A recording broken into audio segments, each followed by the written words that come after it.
Chuva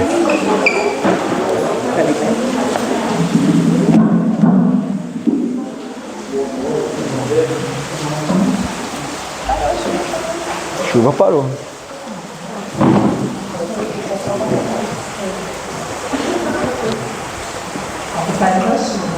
Boa noite. Eu só vou ler uma mensagem. Daí o Gabriel vai fazer a prece, o Zé faz a palestra e a encerra. Do livro do José Carlos de Luca, sempre melhor. Ninguém vive dignamente sem se sentir amado. A carência afetiva está na raiz da maioria de nossas doenças e problemas de relacionamento em geral. Temos uma necessidade imperiosa de sermos aceitos e amados, porém, nem sempre as pessoas estão prontas para isso, pois elas também precisam ser aceitas e amadas. No fundo, cada um está esperando receber amor, e enquanto não recebe, também não se sente estimulado a amar. O que não percebemos, contudo, é que já somos amados por Jesus. Aqui reside a solução para nossos grandes problemas. Sentirmos que somos amados pelo ser mais evoluído que Deus mandou ao planeta. Ninguém mais reclama de carência afetiva, pois é amado por Jesus. Ninguém mais alega solidão, porque também tem a companhia de Jesus. Ninguém mais se diga perdido, pois encontrou a direção de Jesus. Então agora é o Gabriel. Caralho.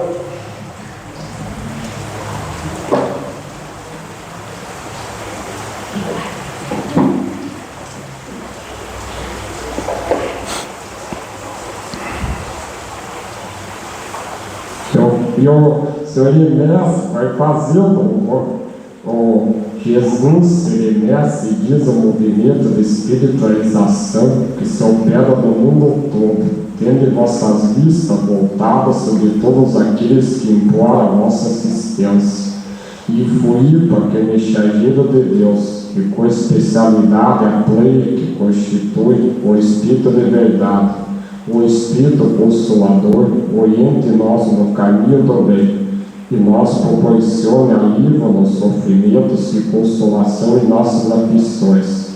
Que Ele seja para nós o arrimo, o amparo, e nós defenda de todo o mal, Senhor. Proteger aqueles que desejarem se iniciar na nossa doutrina, dai a luz do entendimento para a boa compreensão da vossa palavra. Que a vossa paz seja sobre todos nós. Em nome de Deus, de Jesus, tá? E agora é aberto parece do Zé, se estuda. Vou fazer uma peça que o senhor Elias é uma peça de carta. Agora chega. Essa peça do aqui, fazer a Palestra do Zé sem estudo. Boa noite a todos. É uma grande satisfação estar aqui de novo, né? Que a gente tenha uma noite bastante agradável, carregado de conhecimentos, esclarecimentos, e que possamos aproveitar essa energia boa que a espiritualidade preparou na casa e assim nos equilibrarmos e nos harmonizarmos nessa noite. Que assim seja. Antes de eu iniciar a palestra, a pedido da casa, eu vou passar o trailer do filme Nosso Lar 2, que tem estreia amanhã em Mafra, né? Dia 25, quinta-feira que vem. Quinta-feira que vem, dia 25, então, esse filme estreia em Mafra, né? Inclusive está tendo uma carreata daqui, né? Eu não posso ir porque eu tenho uma palestra em outra cidade, mas senão eu iria também. Então eu vou passar para vocês, puder apagar a luz lá, não, do ladinho lá do... É aí mesmo, obrigado. Deixa eu descer.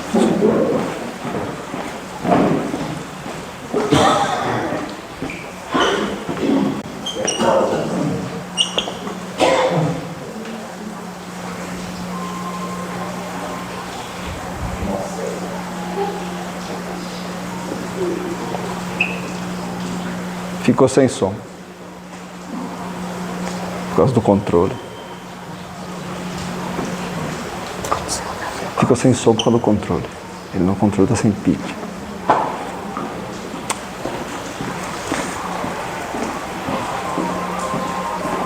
Quantas e quantas vidas nós já vivemos? O que é realmente importante agora?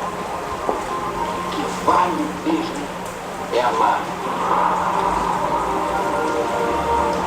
Ele está sem som porque o controle está sem pilha, então ele não deu para mim começar o controle.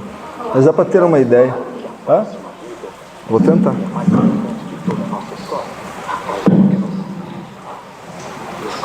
Mas... Agora deu.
Ficou sem som, mas deu para ter uma ideia do como é o filme e a produção dele, né? Para quem assistiu o Nosso Lar 1, pode acender a luz agora lá, do ladinho.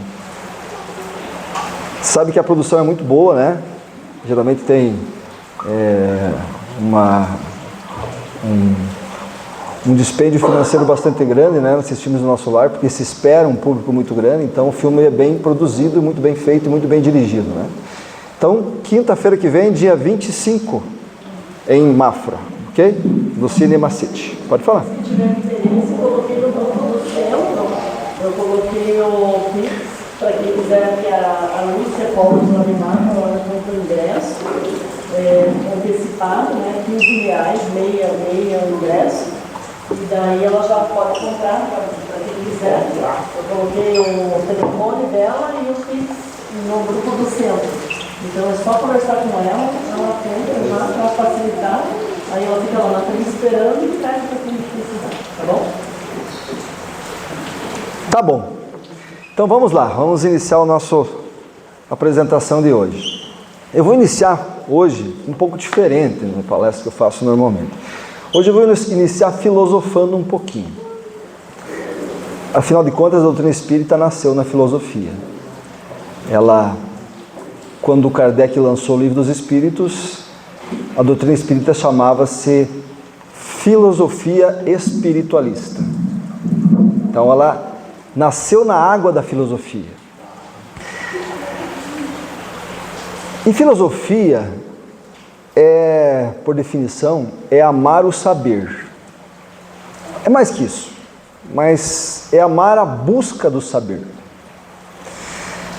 E essa busca do saber nos gera questionamentos, perguntas. A gente vai em busca de respostas. E essa curiosidade, essa impetuosidade dos seres humanos em buscar respostas é que faz com que nós vamos mudando o mundo. Portanto, a filosofia é talvez a mãe de todas as ciências. E o Kardec começa o Livro dos Espíritos traduzindo por uma doutrina filosófica. Mais tarde, em 1861, quando ele publica o Livro dos Médiuns, aí ele vai transformar a doutrina espírita numa base científica, com experimento, com teoria, com comprovação. E em 1864, quando ele publica o Evangelho segundo o Espiritismo, ele vai trazer o tripé espírita. Ele traz então a doutrina espírita para um lado religioso, pode ser definido assim, mas mais como um código de conduta de melhoramento de cada ser humano. Aí ele faz o tripé: filosofia, ciência e religião. Então nós vamos começar filosofando, começar perguntando, mas pode ficar tranquilo, vai ser uma pergunta tranquila, leve, Não vou ficar forçando vocês aqui no começo. Tá? Então vamos lá. Deus existe? Pergunta fácil, gente.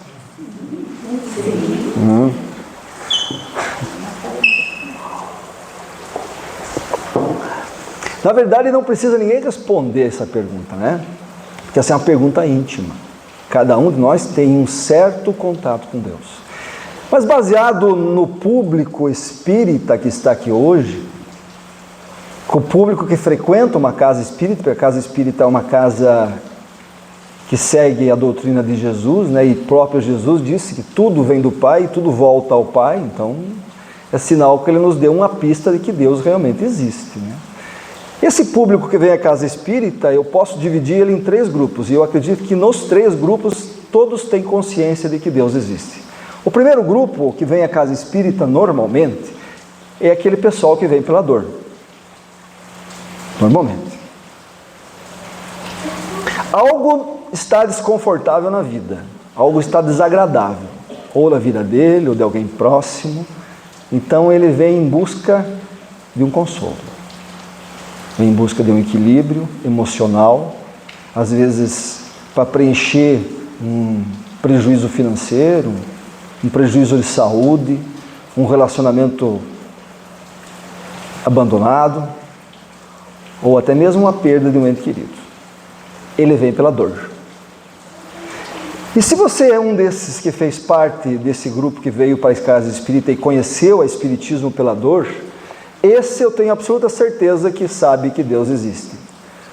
Porque ele vem até a casa espírita movido por um sentimento chamado fé. E fé, gente, ela abre uma conexão direta com o Criador. Quem tem fé não duvida em momento nenhum da existência de Deus. Então esse grupo, ele tem absoluta certeza que Deus existe. Tem um segundo grupo, que é um grupo que vem às vezes à casa espírita, não tão frequente, mas vem em busca de um conhecimento maior. Já tem uma espiritualidade desenvolvida. E vem aqui para ter um pouco mais adiantamento. Ou talvez desenvolver alguma questão mediúnica. Ou até abrir um pouco mais os braços para a caridade. Enfim, é um pessoal que vem para se melhorar. Mas já tem a espiritualidade internalizada. Esse grupo, por estar desperto, por entender Deus de uma forma diferente dos grupos maiores, tem absolutamente certeza também de que Deus existe. Está na consciência dele. E tem um terceiro grupo, que é aquele grupo que vem às vezes por curiosidade, que vem de vez em quando à casa espírita, ou vem toda semana por uma questão de tradição, família, mas ele não está muito preocupado com o desenvolvimento e nem tem uma dor forte no coração para que seja consolado. Ele vem à casa espírita. Esse grupo, às vezes, em que a mulher exige que ele venha, então ele vem junto, assim como no culto ou na igreja, né?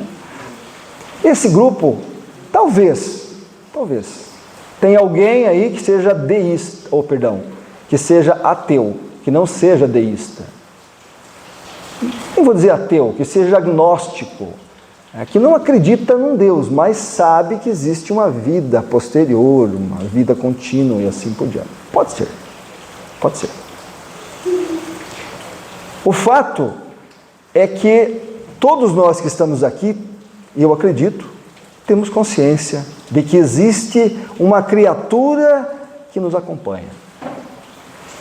E o Kardec, no tempo dele, ele também pensava mais ou menos assim.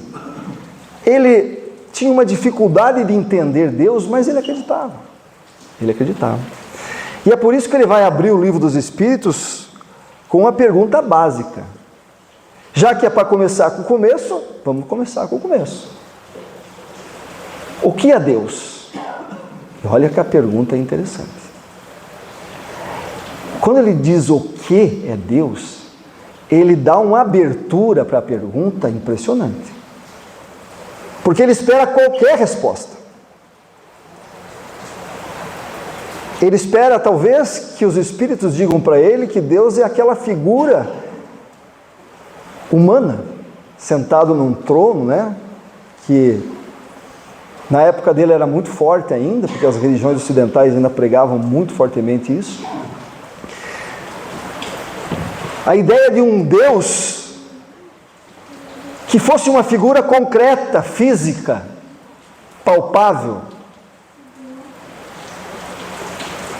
Um Deus que tinha uma barba grande, porque era muito velho, né? Um Deus que tinha mãos, boca, dente, cárie. Se tem dente, tem que ter cárie. Canal, né? Um Deus que tem pés, nervo ciático, dores lombares, porque se está sentado o tempo todo, deve ter dor lombar, né? Ou seja, a ideia que nós ainda temos de um Deus humano, talvez seja essa a ideia que o Kardec tinha de um Deus. Mas quando ele faz a pergunta, o que é Deus? Ele espera qualquer resposta. Talvez ele espere um Deus abstrato, um Deus em que o começo das civilizações acreditavam, né? Quando dava um trovão, como deu hoje, era o Deus Thor, que criou a mitologia nórdica, mas era um Deus. Mas esse Deus não era físico, ele era abstrato. Ou o Deus Sol dos egípcios, era um Deus abstrato. Com o advento das religiões, a gente foi criando um Deus humano, humanizando Deus. E o Kardec, quando ele pergunta o que, ele espera qualquer resposta, mas ele quer que defina. Ele quer que os espíritos digam para ele realmente o que é Deus, profundamente. E a resposta que os espíritos dão, talvez não alimente esse desejo que ele tem.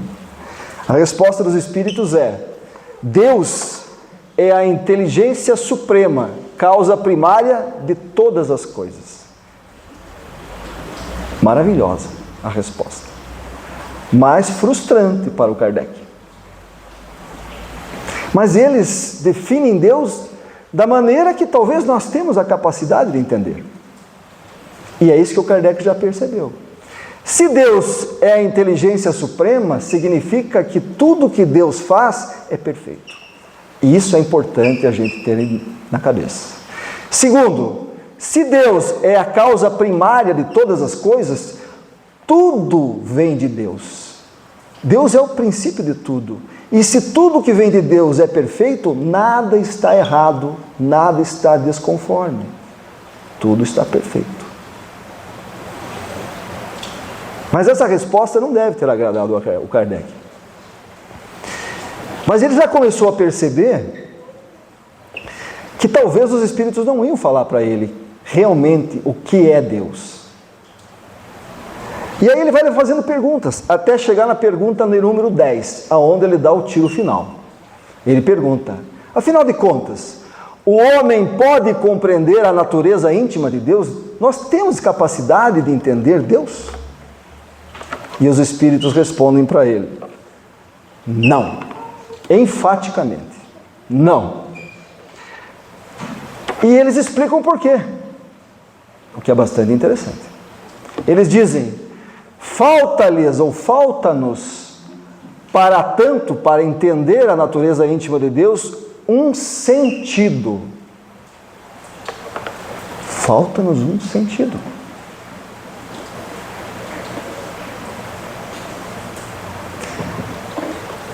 Então, esse corpo que nós estamos usando hoje aqui, nesse momento, nesse planeta, que dói, né? Esse corpo dói. Que fede, né? Uns fedem mais, outros fedem menos, mas fede, todos fedem. Que degenera rapidamente, 70, 80 anos talvez, né? E que nós temos que trocá-lo com frequência. 80, 90 anos, precisamos trocar. Porque ele não dura muito tempo. Mas graças a Deus, e por uma mágica chamada reencarnação, A gente pode trocar. Pode pegar um novinho, 0 quilômetro. Então você pode abusar quanto quiser disso aí. Você vai pegar um novinho. Só não esqueça uma coisa. Toda vez que a gente troca por um 0 quilômetro, vem um carnê junto para pagar. Você pega o novo, mas vai pagar o carnê. Esse corpo, dizem os espíritos, para entender Deus, teria que ter um sentido a mais. Um sexto sentido. Um sexto sentido. Não sei se vocês se lembram, em 1990 começou o projeto Genoma. O projeto Genoma era aquele projeto que hoje a gente já sabe bem, que tinha como objetivo decodificar a genética dos seres terrenos, dos seres biológicos. E aí a gente se assustou. A gente ficou impressionado. Porque a gente descobriu que uma mosca, sabe a mosca? Aquela que a gente tem nojo, que vai lá na privada, depois vai no alimento, que fica brincando no açucareiro. Aquela mosca que a gente tem um nojo danado. A gente descobriu que a diferença entre nós e aquela mosca é só 20%. 20%. Ou seja, da mosca até você evoluiu 20% só. Caramba. E aí eles pegaram um chimpanzé, um gorila. Sabe qual é a diferença? 2%.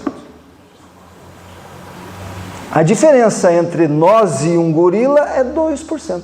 Se bem que eu acho que tem gente que dá menos. Um meio ali. 1,75, né? Mas é 2. E vocês já viram algum chimpanzé produzir uma sinfonia musical? Já viram produzir? Não. Nunca. Vocês já viram um chimpanzé projetar uma aeronave espacial? Já viram? Não. E a diferença é 2%. Só 2%. E a gente consegue fazer tudo isso. E eu lembro de uma frase do Milor Fernandes, que é cômica, mas é séria. O Milor Fernandes disse assim uma vez: a maior prova de que existe vida inteligente fora da Terra é que eles nunca vieram conversar com nós. Para que eles viriam? Por quê? Qual o objetivo? Você já tentou conversar com um gorila? Já tentou? Vai lá no zoológico, senta do lado dele e diz: cara, estou com uns problemas lá em casa. Me dá uns conselhos. Está entendendo? Agora imagine uma civilização que esteja 2% evoluída além de nós. O que eles vêm falar conosco? Chegar para nós e dizer: olha, por que vocês destroem a água que vocês bebem? Por quê? Nós ia falar que nem um gorila. Não tem resposta. 2%.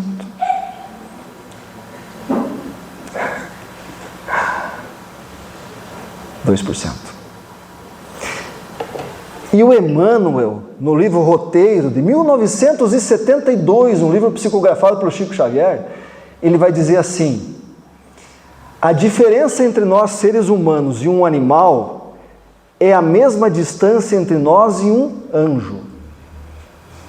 2%. Se é 2% para um animal, nós estamos a 2% de diferença de um anjo. Imagine o caminho que nós temos que andar. Agora imagine um espírito que está respondendo às perguntas que o Kardec está falando. É um espírito superior, 2% mais evoluído. O que ele vai pensar quando ele pensa assim: caramba, eu tenho que explicar Deus para essa galera? O que adianta? Estão entendendo? Está entendendo? Mas fiquem tranquilos. Paulo de Tarso, ou de São Paulo, disse uma vez uma frase magnífica. Ele disse assim: o que une, deixa eu ver se eu lembro da frase toda. O vínculo que une os seres da criação é o amor. É o amor. Eles respondem às perguntas da gente. Eles vêm conversar com a gente por amor. O mesmo amor que você dá ao teu pet em casa. Você cuida dele, você cura ele, você alimenta ele, você brinca com ele por amor. O que une os seres da criação não é a arrogância, o egoísmo, é o amor. É por isso que eles tentam explicar para nós o máximo possível, até onde a gente possa aprender. Mas infelizmente, como eles dizem ali, nós não estamos ainda capacitados para entender Deus. Se Jesus Cristo entrasse pelaquela porta hoje, chegasse ali, dissesse assim: Zé, pare a palestra, daqui para frente eu toco. Eu sei que vocês iam ficar chateados. Eu sei, vocês não iam ficar muito felizes, Mas é Jesus, vamos deixar ele tocar. E ele subisse aqui e dissesse assim: eu vou falar para vocês até a meia-noite, e eu vou explicar para vocês Deus. Nós ia sair daqui à meia-noite sem entender patavina nenhuma. Jesus, o Espírito mais perfeito que já pisou aqui, não ia conseguir explicar para nós Deus. Por quê? Porque seria como tentar explicar para uma plateia de cegos de nascença as cores das flores do mundo todo. Não tem como. Falta um sentido, porque nós só temos 5: audição, visão, olfato, paladar e tato. Para nós entender Deus, teria que ter mais um, e nós não temos. Não adianta. Nós vamos precisar dos 2% para poder entender Deus. Mas eles nos dão uma claridade. Eles dizem assim: isso a gente tem que ter como consciência. Deus é causa primária e suprema inteligência. Para ser causa primária, ele tem que ter alguns atributos. Primeiro, único. Porque se existisse um outro Deus, esse outro também seria causa primária. E não seria, então, Deus. Teria mais um. Não pode. Se ele é causa primária, só ele produz. Então, ele é único. Eterno. Eterno é o seguinte, gente. Eu sempre gosto de explicar. Eterno não é infinito. Infinito é uma coisa que não tem fim. Eterno é algo que não tem fim e não tem começo. Vocês conseguem entender um ser que não tem começo? É difícil. Porque nós temos uma ideia linear de tempo na terceira dimensão que a gente vive. E deu, é isso aí. Mas Deus não pode ter começo. Porque se Deus tivesse um começo, algo o teria criado. E esse outro seria Deus. Deus é o princípio das coisas. Então Deus é eterno. E aí ele é imaterial. Cai por terra essa ideia de um Deus físico. Porque se ele não tem começo e não tem fim, ele não segue o tempo. E se ele fosse matéria, a matéria se destrói com o tempo. Então Deus não é físico. A matéria se destrói com o tempo. Eu vou me destruir. Vai demorar ainda, mas eu vou destruir. Esse prédio vai se destruir. Essa cidade vai se destruir. O planeta vai se destruir. O sol vai se destruir. Porque é tudo matéria. Deus não se destrói. É imaterial. Então não é esse ser sentado no trono. Outra coisa. Todo-poderoso. E quando eles dizem todo-poderoso, quando os Espíritos falam que Deus é todo-poderoso, é porque Ele é onipotente e onisciente. Onisciente é mais interessante. O que é onisciente? Ele sabe tudo. Tudo. Sabe quantos átomos tinha aquela mosca que eu falei? Ele sabe. E tem que ser assim. Porque se ele não souber e eu souber, ele não é Deus. Ele tem que ser onisciente. Onisciente significa conhecer o passado, o presente e o futuro. Onisciência. Ele tem que ser, então, suprema inteligência. E quando se fala em suprema inteligência, aí começam os nossos problemas. Porque se ele é a suprema inteligência, como os espíritos falam, tudo que ele produz tem uma razão lógica. Porque vem de uma inteligência lógica. Tudo que existe tem uma lógica, tem uma razão. E eles dizem que ele é também suprema bondade. Se ele é suprema bondade, significa que Deus não cria o mal. Deus só cria o bem. Suprema bondade. Então, tudo que ele faz para nós é para o nosso bem. E por último, eles dizem que ele é suprema justiça. O que é justiça? Justiça é você ter o efeito e a causa na mesma intensidade. Então, eu causei o mal, vou receber o efeito na mesma intensidade. Eu fiz o bem, eu recebo o efeito na mesma intensidade. Isso é justiça, é equitativa, é igualdade, a mesma intensidade. Então, Deus, tudo o que Ele cria tem uma causa justa. E aí complica toda a nossa vida. Vou dar um exemplo para vocês. Sofrimento. Se ele existe, ele vem de Deus.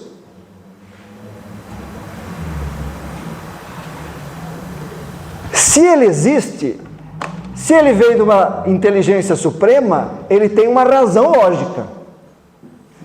Se ele existe e veio de uma suprema bondade, ele é para o nosso bem. Se ele existe e vem de uma suprema justiça, é porque ele tem uma causa justa. Ah não, Zé, mas daí você pegou pesado. Você não sabe o que eu estou passando. Você não sabe o que eu estou passando. Eu não acho que isso seja justo. Eu não sei o que você está passando, mas eu sei o que eu passo. Porque esse planeta em que nós estamos vivendo, segundo os espíritos, é um planeta de provas e expiações. E o sofrimento é uma característica para todos os habitantes desse planeta.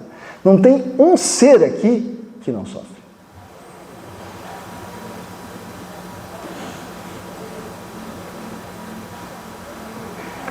Mas será que ele realmente é para o nosso bem? Eu gosto de uma definição do Aristóteles. Já que nós começamos com filosofia, né, vamos falar de um grande filósofo. Aristóteles, discípulo de Platão, que foi discípulo de Sócrates. Aristóteles foi professor de Alexandre o Grande, 1,58 m. Acho que vocês não sabiam, né? O Alexandre o Grande tinha 1,58 m. Mas ele não era chamado grande pela altura, né? Grande pelos seus posicionamentos. Até hoje as pessoas ficam impressionadas com algumas atitudes que o Alexandre o Grande tomou. Porque bebeu do conhecimento de um grande filósofo, Aristóteles. E Aristóteles explicava o sofrimento de uma forma muito lúdica. Ele dizia aos discípulos deles, prestem atenção, faça de conta que eu tenho um saco aqui de flautas. O que flauta tem a ver com sofrimento, né? Flautas. E eu preciso distribuir essas flautas para um grupo de músicos, dizia ele. E eu tenho nesse saco flautas boas, flautas meia boca e flautas ruins. Eu tenho vários critérios para distribuir. Eu posso, por exemplo, jogar uma flauta para cada músico. Eu posso colocar esse saco lá no meio e cada um pega a sua. Mas aí ele faz a pergunta, ele pergunta assim, qual seria a forma mais justa de eu distribuir essas flautas aos músicos flautistas? A forma mais justa. E aí ele diz assim, antes nós precisamos fazer a pergunta, para que servem as flautas? Para que serve uma flauta? Para produzir música. Na verdade, mais, para produzir boa música, né? Então, se uma flauta serve para produzir boa música, a maneira mais justa para mim distribuir as flautas seria... Porque se eu desse uma flauta ruim para um músico bom, nós teríamos boa música? Não. Se eu desse uma flauta boa para um músico ruim, teríamos boa música? Não. Então a maneira mais justa, por merecimento, era dar a melhor flauta para o melhor flautista. Daí ele parava e dizia assim: agora esqueça que eu tenho um saco de flautas, eu tenho agora um saco de sofrimento. Qual é a forma mais justa de eu distribuir o sofrimento pela terra? Qual é a forma mais justa? Usa-se o mesmo critério. Você vai perguntar para que serve o sofrimento. Para que serve o sofrimento? Qual a função do sofrimento? Graças a Deus nós espíritas sabemos, né? Porque se tem uma coisa que espírita entende é sofrimento. A gente é catedrático em sofrimento. Então, para que serve o sofrimento, gente? Ensinar. Ó, a primeira aluna, sempre está aqui na frente, ó, sempre. A aluna mais aplicada. Ensinar. É para isso que o sofrimento existe. E se ele não te ensinou algo, é porque o sofrimento ainda precisa ser maior. Porque você precisa aprender alguma coisa com ele. Só no momento em que a gente entende que você muda um comportamento, muda um hábito, ele vai embora. Então o sofrimento serve para ensinar. Então qual seria a forma mais justa de eu distribuir o sofrimento pela terra? Quem precisa aprender mais, recebe mais sofrimento. Quem precisa aprender menos, recebe menos sofrimento. Aí todo mundo começa a pensar: putz, estou lascado. Então eu preciso aprender muito. É mais ou menos isso. E o Kardec vai fazer uma pergunta na 132, que é exatamente isso que o Aristóteles falava, mas é exatamente. Ele pergunta assim: qual é a finalidade da encarnação dos espíritos? Por que é que a gente encarna aqui nessa terra? Por quê? Qual a finalidade? E a resposta dos espíritos é: Deus a impõe com o fim de levá-los à perfeição. Deus impõe. Com o fim de nos levar à perfeição. Como é que você leva alguém à perfeição? Ensinando. Essa terra é uma escola, gente. É uma escola. Deus impõe. Ele impõe que você se matricule nessa escola. Assim como um pai matricula um filho na escola. É bom ir para a escola? Acordar cedo, geada, é bom? Fazer tarefa, prova, é bom? Mas é imposição da nossa sociedade atual hoje. Imposição de um pai e imposição do pai maior. Tem que aprender. E eles dizem assim: para uns é uma expiação. Para uns não, para a grande maioria. Expiação. Expiação é sofrimento. Mas expiação é muito mais que sofrimento. Deixa eu tentar explicar rapidinho. Eu acho que a gente atrasou, começou a palestra mais tarde, né? Já são 15 para 9. Gente, é assim. A dor, ela nos iguala.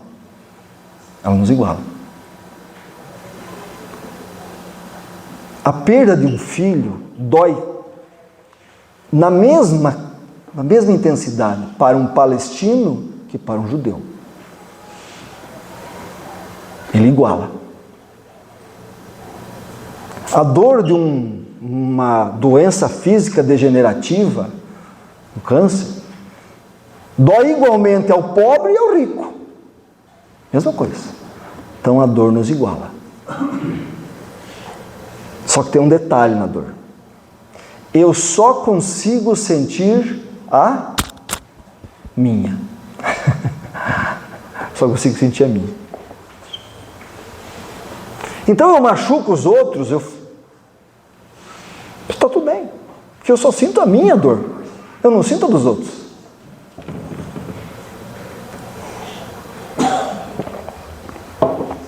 Então a justiça divina colocou na reencarnação um mecanismo maravilhoso, chamado expiação. Expiação é o seguinte, é você mudar de lado, trocar de lado. Nessa encarnação você tem poder, tem dinheiro, tem força, então você humilha, você bate, você machuca. Na próxima você troca de lado. Agora é você. Você que apanha, você que é humilhado, você que é machucado, você que é abandonado. Expiação.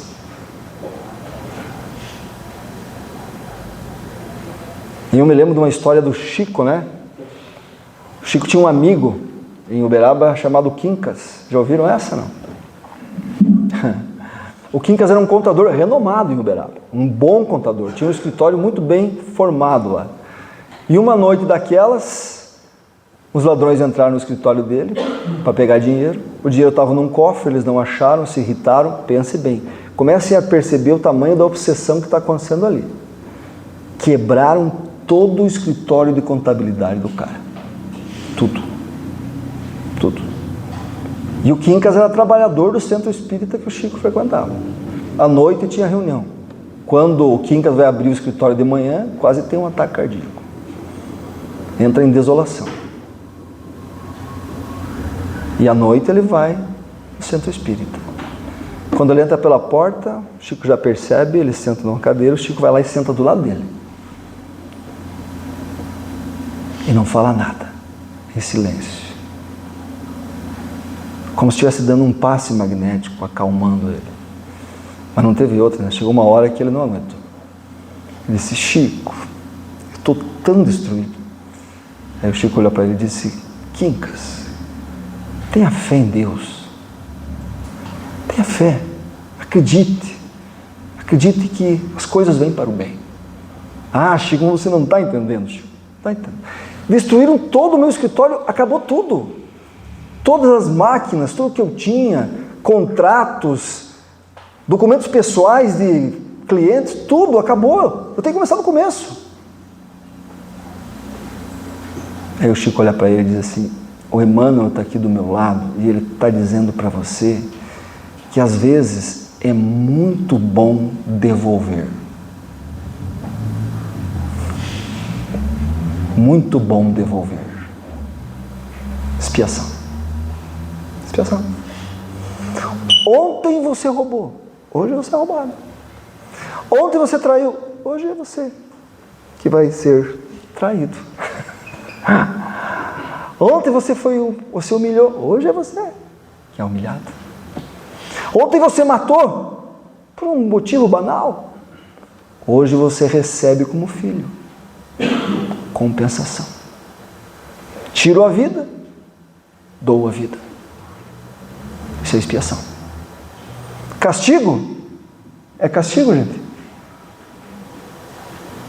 Ensinamento. Para você aprender que quando você tiver de novo o poder, você tenha empatia com aqueles que estão sob o seu domínio. E você não machuque. Porque amanhã pode ser você. Aprendizado. Sempre é aprendizado. Essa é uma característica do nosso planeta. Sempre é aprendizado. E tudo é lei, gente. Tudo é lei. Tudo é lei. Tudo está certo. Porque Deus é perfeito. Expiação é lei. Você plantou, você colhe. Não tem segredos nisso. E na mesma intensidade, porque Deus é justiça suprema. Ah, não, mas você não sabe. Eu acho que o meu sofrimento é injusto. Justiça suprema. Plantou, colhe. E fica tranquilo. Deus não vai interferir no teu plantio. De jeito nenhum. Planta o que quiser. Ele até dá uns avisos pra gente de vez em quando, né? Dá umas inspirações, de que, puxa, será que isso vai dar boa? Mas eu vou fazer. Né? Ou manda um conselho de um amigo, assim, mas não interfere no teu plantio. Você planta o que você quiser. Planta o que quiser. Então você chega pro cara e diz, o que você está plantando aí? Ah, pimenta. Pimenta? Quanto? 3 toneladas. 3 toneladas? Mas você vai comer tudo isso? Não, não vou comer. Nem vou colher. Nem vou colher. O sujeito está feliz, porque assim, quando a gente está plantando, podem perceber, a gente está sempre feliz, né? Porque plantar é coisa boa. Por quê? Porque plantação dá uma ideia de livre-arbítrio, né? Tipo assim, você saiu dos animais, subiu aqueles 2%, recebeu esse cérebro que tem uma cognição extraordinária e começa então a ter a possibilidade de escolher o que você faz, o que você quer, e Deus respeita. Então quando a gente está plantando, a gente está sorrindo, dando risada, porque a gente está exercendo o livre-arbítrio. Eu faço o que eu quero, faço. Então está todo mundo feliz. Todo mundo feliz. Então o cara plantou 3 toneladas de pimenta e ele acha que os outros vão colher. Não, ele não vai doer nele. Ele acha que dói nos outros. Daí a hora que ele está colhendo, daí ele chora. Pode perceber. O sujeito está reclamando, está se vitimizando, está colhendo. Está colhendo. É a hora da colheita. Pode ser pouca para alguns, mas uma vítima extrema. Um tem um dedinho do pé doendo, chora como se tivesse câncer. Por quê? Mas ele plantou. Mas está recebendo pouca coisa. Mas não, assim está doendo. Está doendo. Está colhendo. Está colhendo. Tudo são colheitas, gente. Tudo são colheitas. E esse planeta que nós estamos aqui hoje nos proporciona plantar o que a gente quiser. Você planta aqui o que você quiser. Principalmente se você quiser plantar maldade. Daí tenha, dá com o pé. Não tem? Você quer ficar rico rápido? Tranquilo, tem aí. Corrupção, pode entrar para um tráfico de drogas. Fica rico ligeirinho. Destrói famílias, destrói vidas, destrói pessoas. Vai colher as pimentas, umas 3 toneladas, mas fica rico rápido. Aqui nesse planeta, que é um planeta de provas e expiações, caramba, se você quer plantar ruim, coisa ruim, tem. Ah, eu não estou gostando da Eliane. Mato ela. Deus permite? Claro, é meu livre-arbítrio. E se eu assistir o SOSAI lá e tal, e fizer um homicídio bem feito, ninguém vai descobrir aqui. Eu mato a Eliane, estou com raiva dela, está tudo certo. Ninguém vai descobrir aqui. Mas existe uma colheita. Uma colheita. E a quantidade de pimenta, quem vai comer é a gente. Não tem jeito. Então, a sua colheita revela a sua semeadura.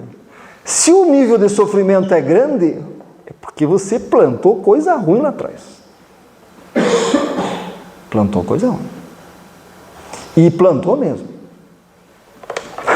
Todos nós plantamos.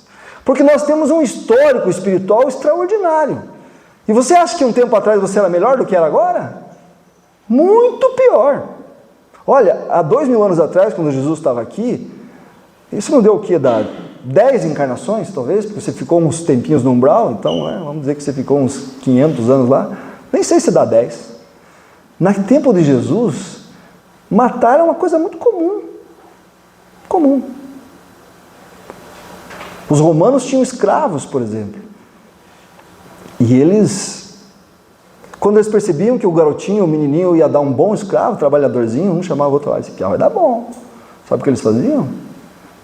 Furavam os olhos da criança, para que ele não pudesse fugir. Quando ele crescesse, ele não fugia, porque ele conhecia só o ambiente da casa. Sem nenhuma compaixão. Furava os olhos. Eles faziam isso? Nós fazíamos isso. Nós fazíamos isso. O rio Tibre, em Roma, que banha Roma, amanhecia num canto do rio, onde fazia a curva, né? Porque daí leva todo o lixo naquela curva, forrado de corpos de crianças, todo dia.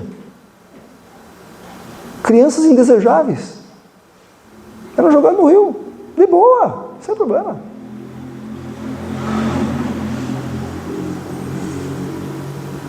Então você plantou 3 toneladas de pimenta há 2000 anos. E aí a justiça divina, que é muito boa, graças, ela vem fazendo você comer essa pimenta de lá para cá. Você está comendo a pimenta, está comendo, está comendo, está comendo. De pouquinho em pouquinho, porque senão você não aguenta. Só que tem um problema. Agora chegou uma fase que você vai ter que comer o resto. Vai ter que comer toda a pimenta que você plantou. E o problema nosso é que a gente não foi só comendo a pimenta, a gente foi plantando mais durante essa viagem.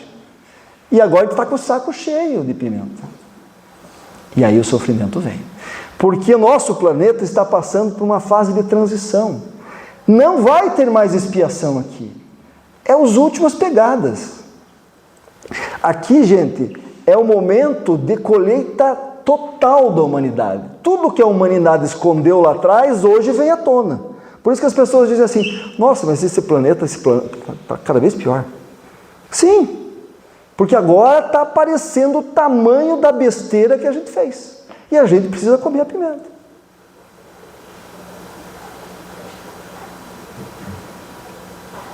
Está todo mundo precisando de terapia, todo mundo com o emocional abalado, psicológico abalado, todo mundo perdido, com ansiosidade, tomando ansiolítico, porque a gente está percebendo que a coisa está fechando e nós temos que comer pimenta.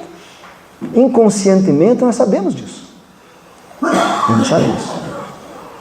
Mas como diz Jesus, se você está colhendo, você é um dos bem-aventurados. Jesus vai falar no Sermão do Monte. Ele diz assim, bem-aventurados os aflitos, os que sofrem, porque esses estão colhendo.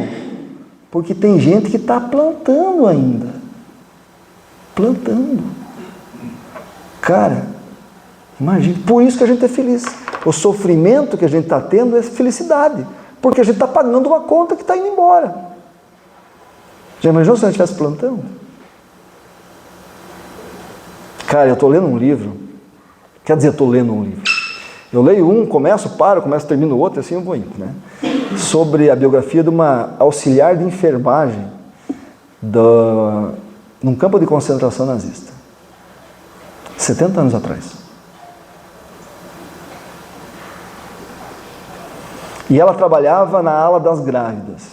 Ela era uma auxiliar. Por isso que ela escreve o livro, e tranquilo. Mas tinha as enfermeiras-chefe.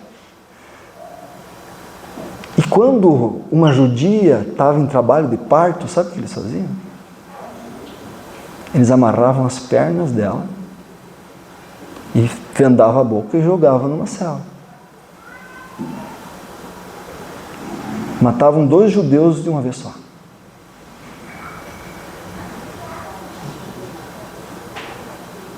Há 70 anos atrás. E tem muita gente aqui plantando isso ainda. Então, nós que estamos sofrendo, que estamos espiando tudo isso, tem que levantar a mão para o céu. Porque nós estamos pagando a conta. Somos os bem-aventurados que Jesus chamou. E é isso, gente. O que a gente tem que entender devagar, com consciência, ensinamento, não atropelar, né? É que a dor e o sofrimento existem para nos ensinar a plantar cada vez melhor. É para isso que ela existe.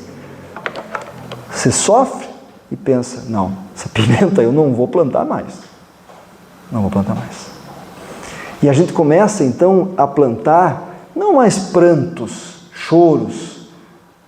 Começamos a plantar sorrisos, felicidade, para nós e para as pessoas que evoluem em humanidade nesse planeta. Muita paz a todos.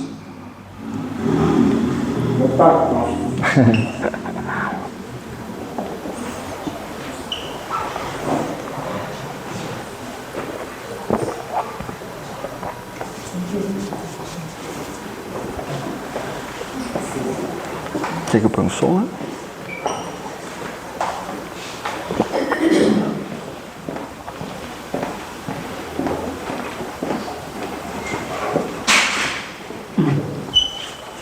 Roubou meu controle. Obrigada, Zé, pela palestra. Quase uma aula, né? Pensar, aprender, pensar, ter certeza que eu sabia. Boa noite a todos. Vamos mergulhar agora na serenidade desse momento, fechando nossos olhos e abrindo nosso coração para recebermos as energias benfeitoras dessa casa e das mãos generosas que transmitem a paz, que são carregadas de energias curadoras e reconfortantes, vindas da espiritualidade amiga e divina, que envolve a todos com amor e cuidado. Meu bom Senhor Jesus, encha de luz os nossos pensamentos e sentimentos em todos os momentos. Que essa luz dissipe todas as preocupações e restaure em cada um de nós a harmonia interior, para que, sem culpas, sem medos, possamos buscar a paz e a renovação que cabe a cada um de nós. Que essa luz divina percorra cada célula do nosso corpo, nutrindo-nos por inteiro, sempre confiando nas palavras e ensinamentos do nosso Mestre Jesus. Sendo assim, durante o passe, vamos respirar profundamente e absorver toda a paz oferecida, e que essa paz possa nos trazer consolo, conforto, cura, renovação e equilíbrio a cada um de nós, crendo sempre no amor de Deus, para que Ele possa nos sustentar na nossa vida, no nosso plantio e principalmente na nossa colheita de vida. Assim seja.